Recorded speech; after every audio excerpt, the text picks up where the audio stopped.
the Father today. And I know that the word Father is a huge word. It could mean pain to some people. It could mean joy to some people. It could mean protection. The word Father could mean abuse. It could mean mistrust. There's such a gamut of what the word Father actually means. But today, I want to talk about your Heavenly Father, who's perfect in every way. He's holy in everything that He thinks and everything that He does towards you.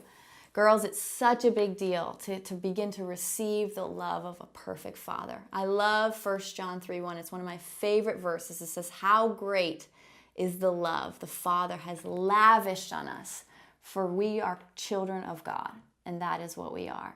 I can't believe that the Father, everything He does is lavish love. It's not second, it's not small, it's not tiny, it's not mistrust, it's beautiful, it's perfect.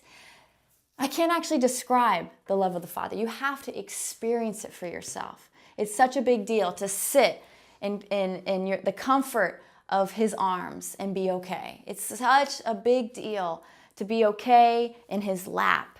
Especially when you face so many trials in life, so many things you've overcome. They say that 1 in 4 women have been abused, and most of that abuse has come from a father or an uncle or a brother, like very close men in your life. And so it's such a big deal to begin to view the Father in the perfect way that He has. We have what's called the Father filter. And what we do is whenever you've been hurt or your experiences have been negative or positive, this goes both ways. There's a filter inside of you that you put everything through. You ever seen a strainer that you strain spaghetti? All the spaghetti stays in, but all the water rushes out. The same thing with the Father filter. You put everything in life through that filter, and all the things that you actually believe are caught in the filter. They stick with you.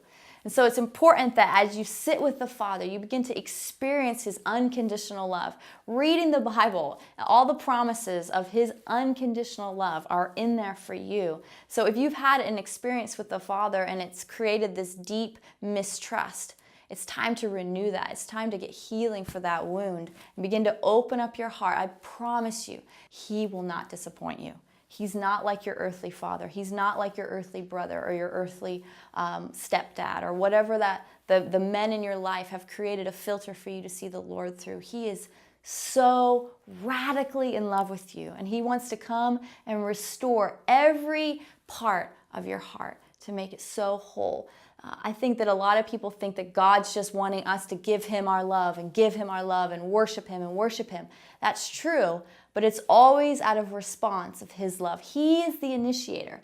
The Father has always been and will always be the initiator. It says that before the foundation of the earth, He put His Son up to die for us. That means before anything ever happened, before you ever made a mistake, before you were ever hurt or abandoned or abused, He had a plan to love you. He had a plan. He's the one pursuing you. He's the one. All we have to do is respond to His perfect love. And that will bring so much freedom, so much healing, just by responding and say, God, I accept the love that you want to give. I'm done fighting off love. I'm done protecting myself from the Father's love. And when you begin to do that and begin to invite love to wreck your heart and saying yes, a lot of times we say no to love because we're so afraid of what it's going to do to us. But if we just simply say 3 little letters, yes, to His love, it'll radically transform how you see Him, how you see yourself, and how you see the men and the women around you. Such a big deal to get a new lens of who the Father is, to see Him in all perfection. That's how He is.